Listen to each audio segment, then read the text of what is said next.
మన రక్షకుడు ప్రాణ విమోచకుడైన యేసుక్రీస్తు ప్రభువునందు విశ్వసించు వారి కొరకు సంఘమును ఏర్పరిచి అపోస్తలుల బోధయందును సహవాసమందును రొట్టె విరుచుటయందును ప్రార్థన చేయుటయందును ఎడతెగక ఉండవలనని తన లేఖనముల ద్వారా బయలుపరచెను.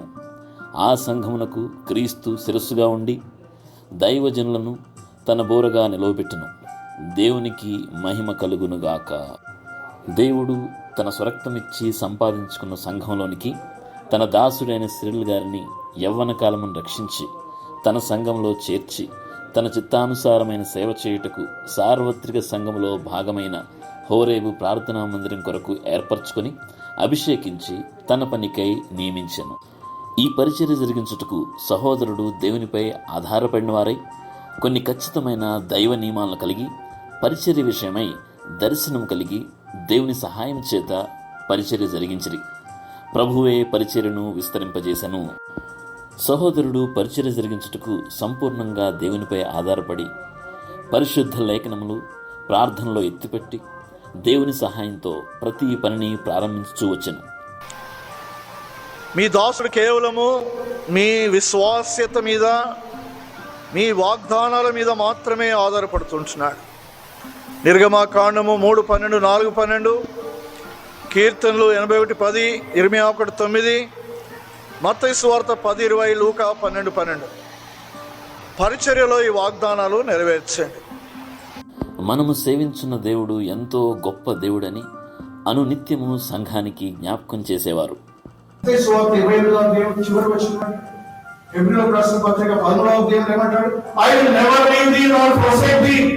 ఎన్నడూ నన్ను విడువను ఎడబాయను.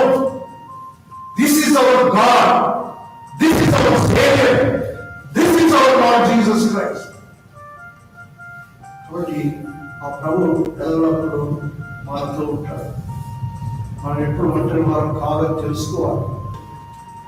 ఆయన మనల్ని నడిపిస్తూ వచ్చాడు, పోషిస్తూ వచ్చాడు, సంరక్షిస్తూ వచ్చాడు, భద్రపరుస్తూ వచ్చాడు, కాపాడుతూ వచ్చాడు. నా ప్రాణంగా యెహోవాను ఆయన చేసిన ఉపకారములలో. పాటలు గళమెత్తి హృదయమారా పాడవలనని నేర్పిస్తూ సహోదరుడు కూడా ఎంతో గంభీర స్వరంతో పాటలోని భావాన్ని ధ్యానం చేస్తూ గానం చేసేవారు. కీర్తింతు నా ప్రభుని జీవకాలమెల్లా ప్రభు యేసుని కృతజ్ఞతతో స్తుతించెదను, కృతజ్ఞతతో స్తుతించెదను. దేవుణ్ణి ఆరాధించే విషయంలో ఎంతో ఖచ్చితమైన వాక్య ప్రకారమైన సూచనలు ఇస్తూ సంఘస్థులను దేవుణ్ణి ఆరాధించుటకు ప్రోత్సహించేవారు. వాక్యం చెప్పాలి, ఆరాధన ముందు directly go and worship. No, God prepares our heart through his word. ఆయన వాక్యం ద్వారా మనం సిద్ధపరుస్తాం. వాక్యం లేనట్లయితే మన ఆరాధన ఒక హ్యాబిచువల్గా, ఒక మెకానికల్గా, ఒక అలవాటు ఆచారరీతిగా ఉండిపోతుంది. ఆ దినాన ఏ వాక్యం మనం చెప్తామో ఆ వాక్యం వెలుగులో మనం దేవుని ఆరాధించాలని, అది దేవుని యొక్క ఇష్టం, చిత్తం. అందుకొరకే దేవుని యొక్క వాక్యంలో నుంచి కొన్ని తలంపులు మనము చూస్తామన్నమాట. మరి చక్కటి కీర్తన ఇక్కడ రాస్తున్నాడు.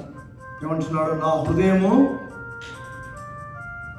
ఒక విషయం గురించి ఉప్పొంగుచున్నది, నా హృదయం ఉప్పొంగుచున్నది. ఇది నీవు నేను కూడా, మనం కూడా మన హృదయం ఉప్పొంగాలి. దేవుని కొరకు, దేవుని ఆరాధించటకు, దేవుని స్తుతించటకు మన హృదయము it should bubble with us. ఉప్పొంగాలి మనం.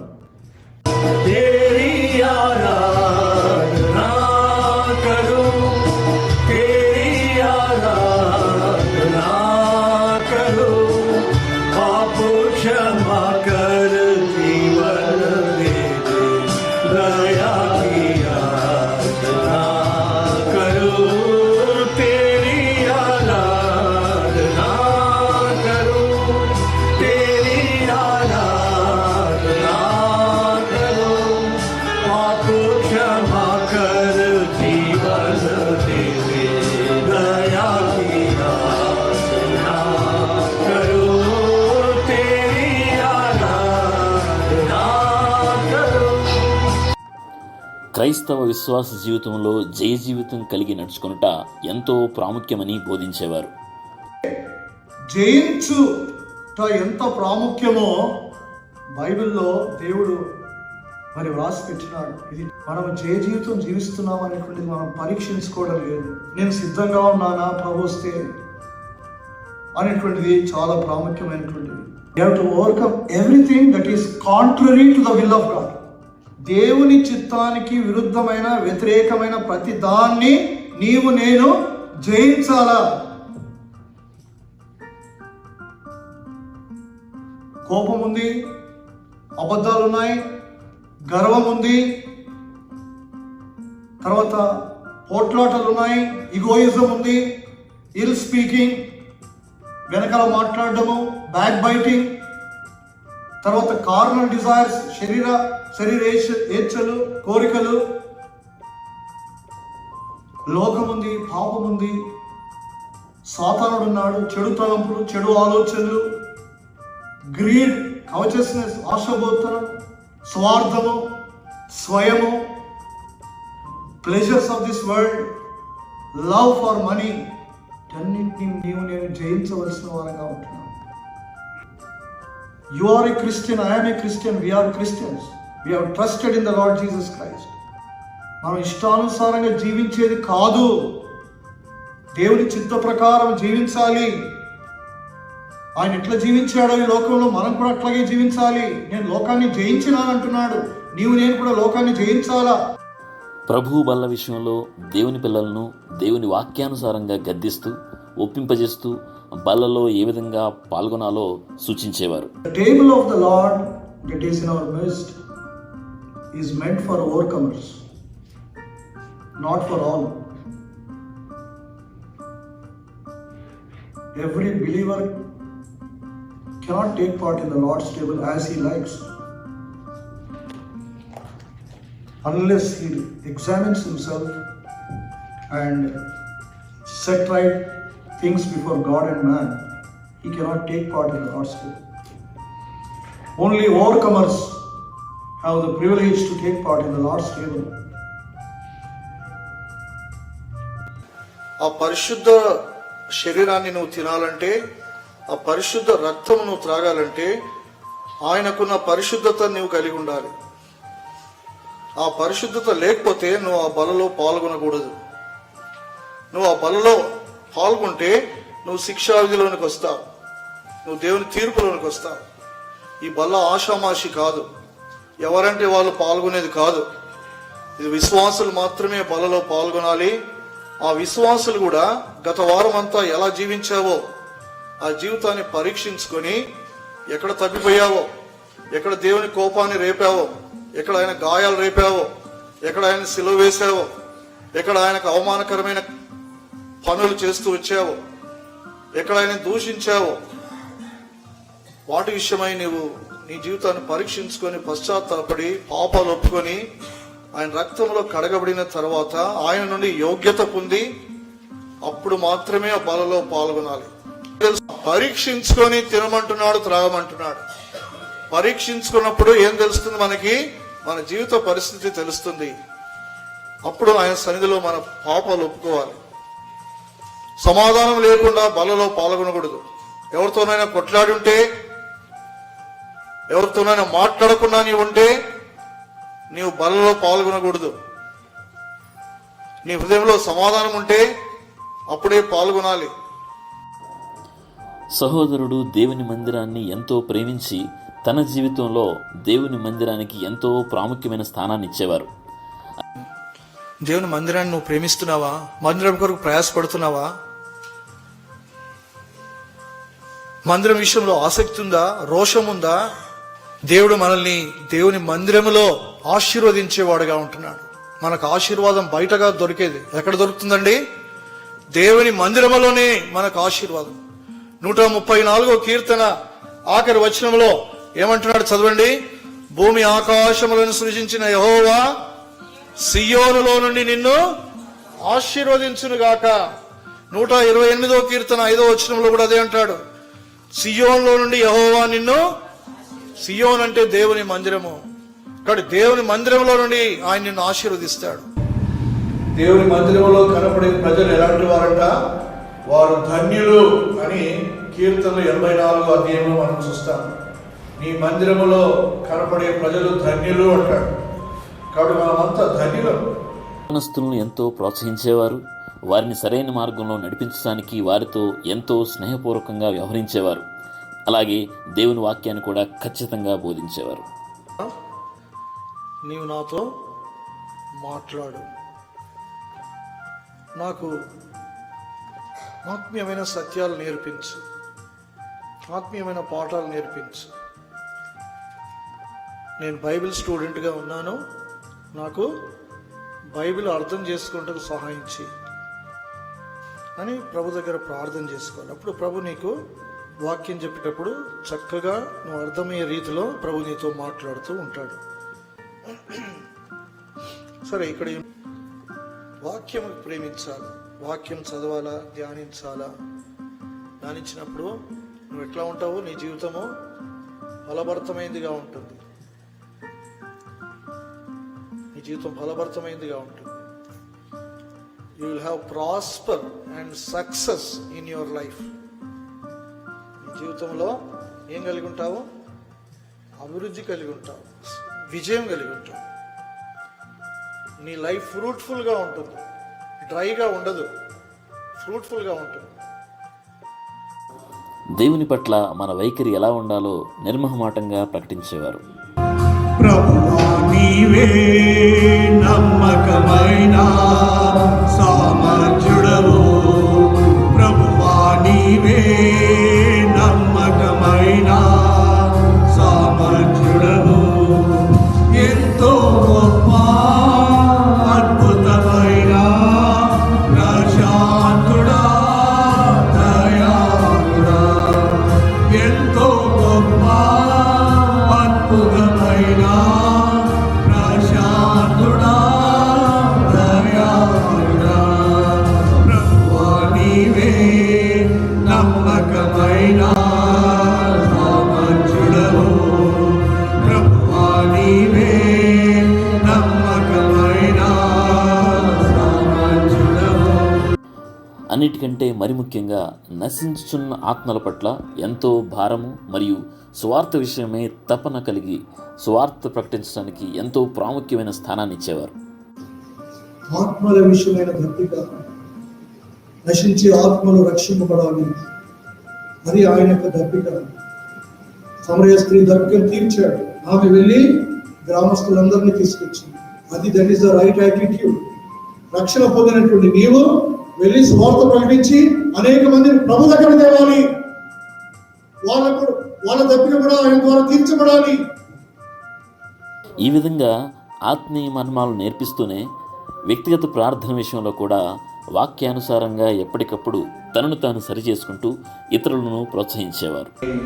ఇది దేవుని యొక్క నివాస స్థలం అని మనం గ్రహించాలి. చాలాసార్లు ఇది గ్రహించాలి మనం. దేవుని మందిరం అంటే దేవుడు నివసించే స్థలము. దేవుడు పరలోకములో ఎంతో ఉన్నతమైనటువంటి స్థానములో, మహోన్నత స్థలంలో నివసిస్తున్నాడంట.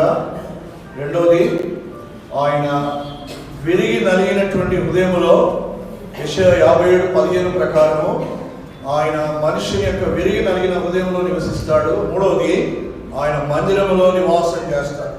యేసుక్రీస్తు ప్రభువు మనల్ని క్షమించినట్లు మనం కూడా ఒకరినొకరు క్షమించుకుంటూ ప్రేమతో ఐక్యతతో కలిసి పరిచర్య జరిగించాలని తన ప్రవర్తన ద్వారా మాదిరిగా నిలుస్తూ దేవుని మహింపరిచేవారు. తండ్రి, మీరు ఏం చేస్తున్నారో మీ దగ్గర కనుక వెళ్ళి ఎలాంటి హృదయము, ఎలాంటి ప్రేమ, క్షమించే గుణము ఉందా మనకి? ఎవరైనా అంటే ఆహా నువ్వు నన్ను ఇట్లంటావా, ఈ సంగతి నేను చూస్తా అని టైం కొరకు వెయిట్ చేస్తుంటాం, ఛాన్స్ కొరకు. విశ్వాసులు, అవిశ్వాసుల సంగతి నేను చెప్పడం లేదు. విశ్వాసులు క్షమించే గుణం లేదు, హృదయంలో మంచనం పెట్టుకొని ఉంటారు. టైం చూసుకొని వాళ్ళ మీద రాయి వేయాలి. నన్ను ఇట్లా అంటారా, నన్ను ఇట్లా అవమానపరుస్తారా, నేను కూడా చూస్తాను వీళ్ళ సంగతి అని విశ్వాసం ఒకరి మీద ఒకరు.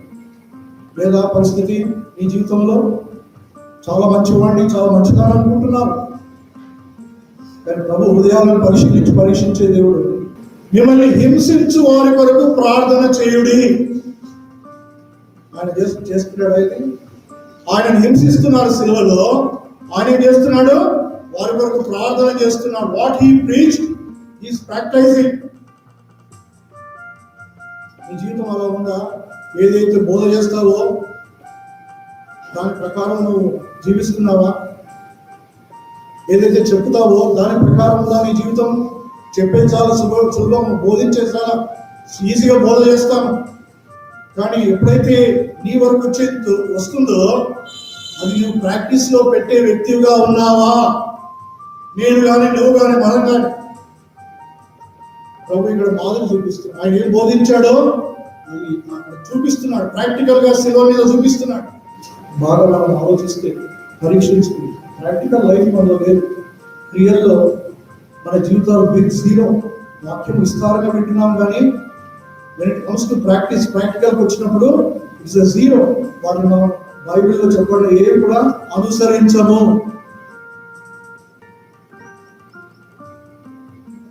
దేవుడు మాట్లాడుతున్నప్పుడు జీవితాలు సరి వేసుకో. ఇప్పటి నుంచి సహోదరుడు దేవుని సువార్తను ఎంతో సరళమైన భాషలో అందరికీ అర్థమయ్యే విధంగా బోధిస్తూ సంఘస్థులను దేవుని కొరకు ప్రార్థనా యోధులుగాను, అలాగే దేవుని పనిలో భాగస్వాములుగా ఉండుట ఎంత గొప్ప ఆధిక్యతో వివరించేవారు. రక్షకుడు అవసరం ఈ లోకానికి. ఆ రక్షకుడిని దేవుడి లోకానికి పంపించి ఆయన అద్వితీయమైనటువంటి కుమారుడు, ఓన్లీ బిగాటన్ సన్, ఏకైక అద్వితీయ కుమారుడు, ఆయన నీ లోకానికి పంపించి దేని కొరకు పంపించాడు? 1 తిమోతి 1:15 ప్రకారం చూడండి. పాపులను రక్షించుటకు క్రీస్తు యేసు ఈ లోకమునకు వచ్చిన వాక్యము నమ్మదగినది, పూర్ణాంగీకారము యోగ్యమునై ఉన్నది. పాపులను రక్షించేందుకు రక్షకుడు ఈ లోకంలో ఉద్భవించినాడు. దావీదు పట్టణమందు మీ కొరకు రక్షకుడు పుట్టినాడు, జన్మించినాడు. ఆయనే ప్రభు అయిన క్రీస్తు.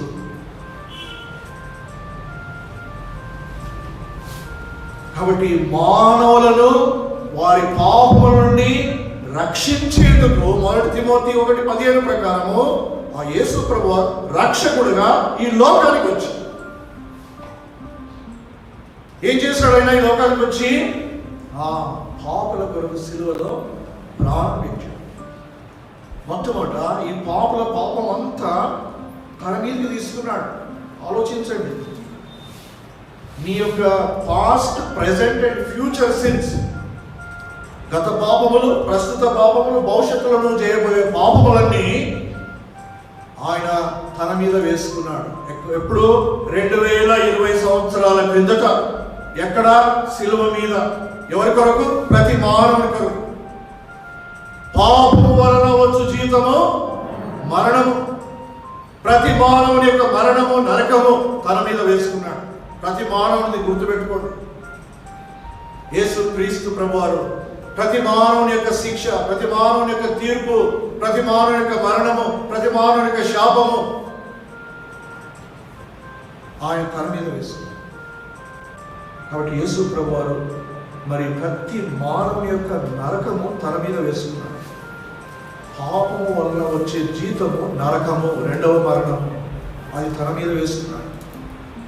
ప్రతి మానవుని కొరకు భయంకరమైన శ్రమల గుండా వెళ్ళాడు.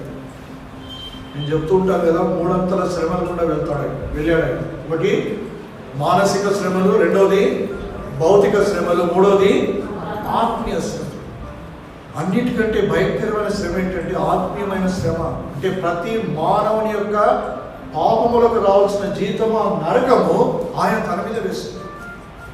అంటే ఈ లోకంలో ఎంతమంది మనుషుల యొక్క నరక యాతన అనుభవిస్తున్నాడో ఆలోచించండి.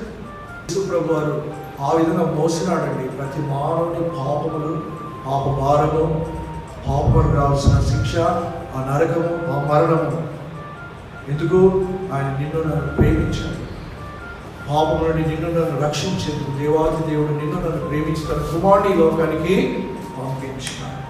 కాబట్టి ఆ యేసుక్రీస్తు ప్రభువు ఏం చేశారు?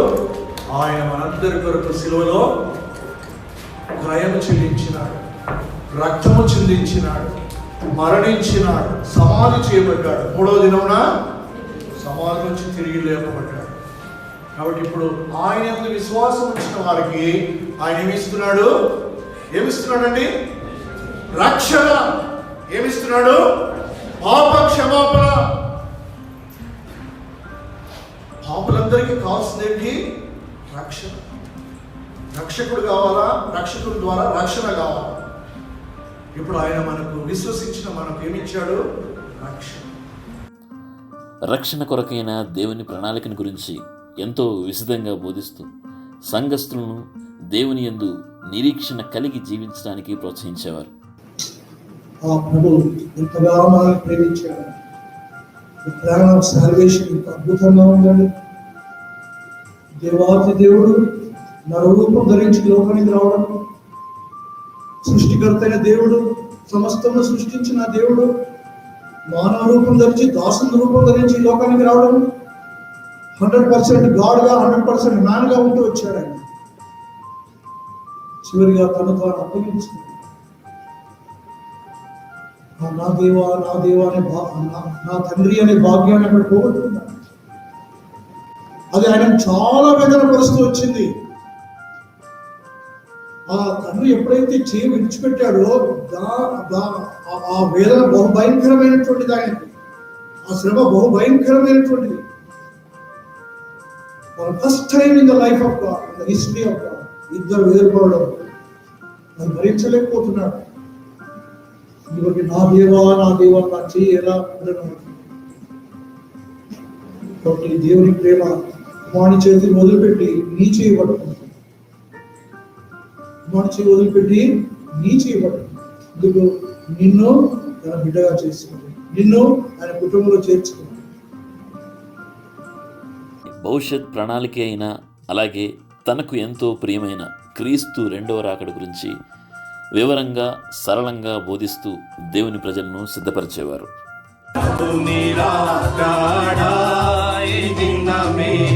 పరుగులిడి రండి సుదినమే ప్రభు నిరాకాడా దినమే పరుగులిడి రండి సుదినమే స్వరముతో వచ్చున్ అధికారి మహిమతో మరలు తన దూత స్వరముతో వచ్చున్ అధికారి మహిమతో మరలు తన దూత సూర్య చంద్రునిలంబరలతో చీకటులు గ్రహం రఘురాక సూర్య చంద్రునిలంబరలతో చీకటులు గ్రహం ప్రభురాక పగలు రాత్రియగు త్వరపడును ప్రభు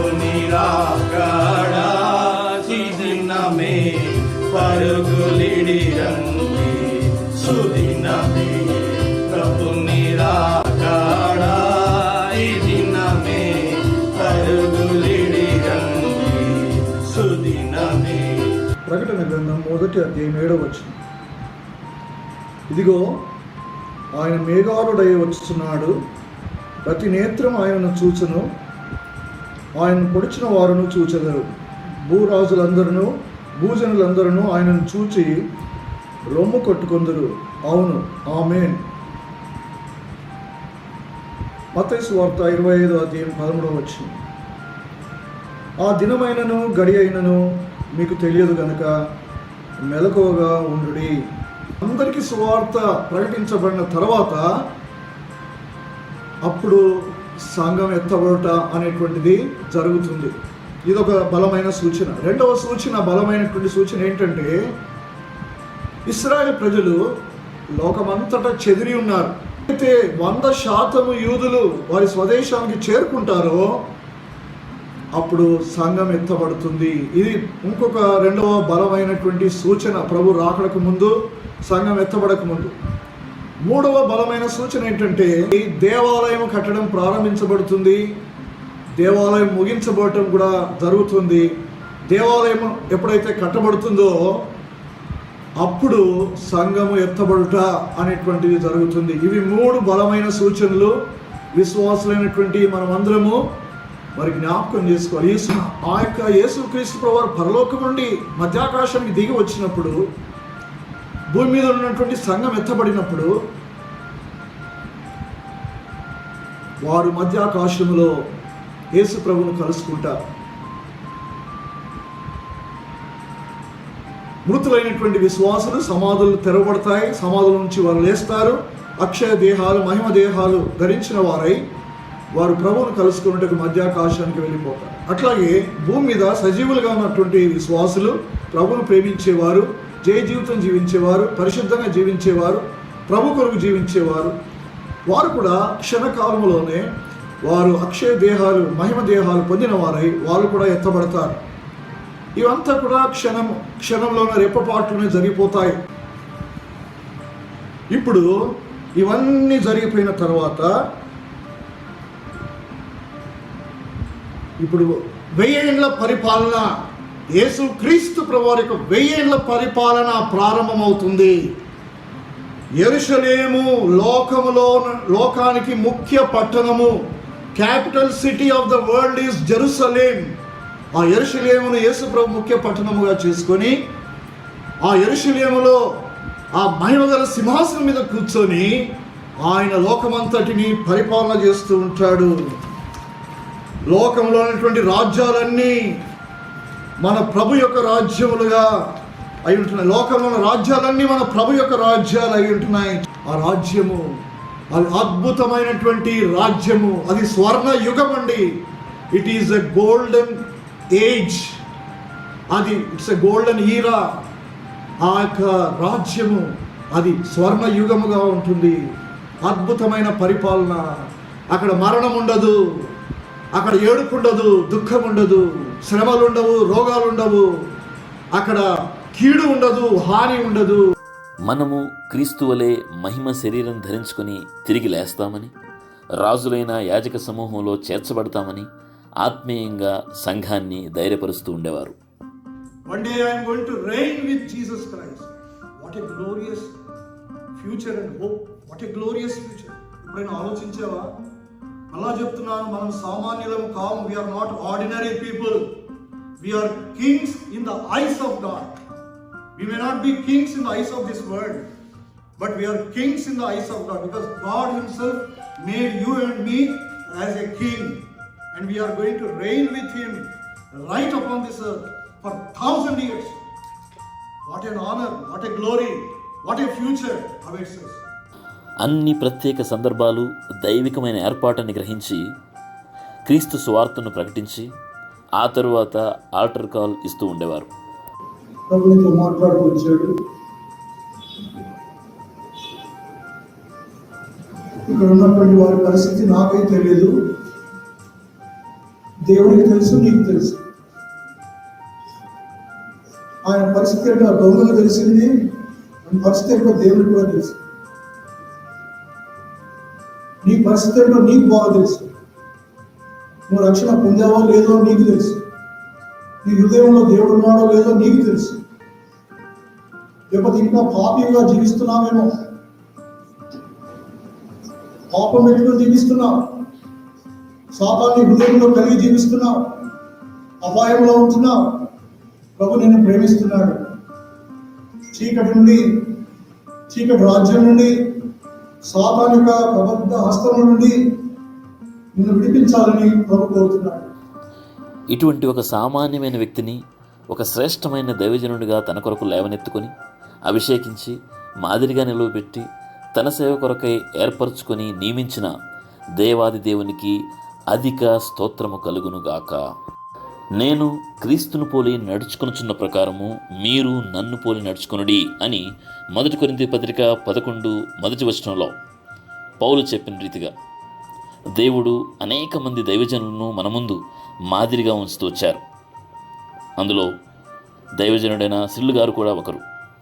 దాదాపు 30 సంవత్సరాలుగా తన కొరకు ఆత్మీయంగా నడిపించుకుంటూ ఒక సాధనంగా వాడుకున్నారు. మనం కూడా క్రీస్తు అడుగుజాడల్లో నడుస్తూ ఆకాశం నుంచి ఇవ్వబడిన ఆ దేవుని దర్శనం నుంచి వైదొలగక క్రీస్తు రాకడ కొరకు నిందారహితులుగా సాగునట్లు వ్యక్తిగత జీవితంలో, సంఘ జీవితంలో, సాక్ష్యములో, సేవలో దేవుడు తన అపారమైన కృపను అనుగ్రహించి మనలను దీవించునుగాక. మన తండ్రి అయిన దేవుని శాశ్వతమైన ప్రేమ, కుమారుడైన ప్రభువైన యేసు క్రీస్తు వారి ఉన్నతమైనటువంటి కృప,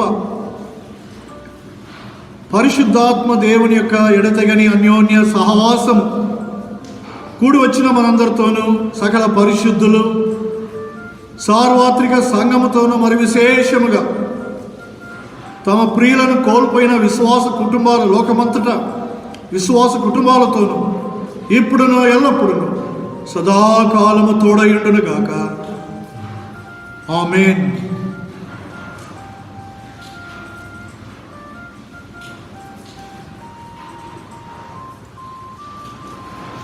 ప్రైజ్ ది లార్డ్. అందరికీ వందనములండి. God bless you all. దేవుడు మిమ్మల్ని అందరినీ దీవించి ఆశీర్వదించునుగాక, భద్రపరచునుగాక. ఆమేన్. మొదటలేతురు సజీవులై ప్రభుని యందుండు అమృతులు. మొదటలేతురు సజీవులై ప్రభుని యందుండు అమృతులు. మరలందరము అవనితో పరము చేరుదము. ధర నుండి మరలందరము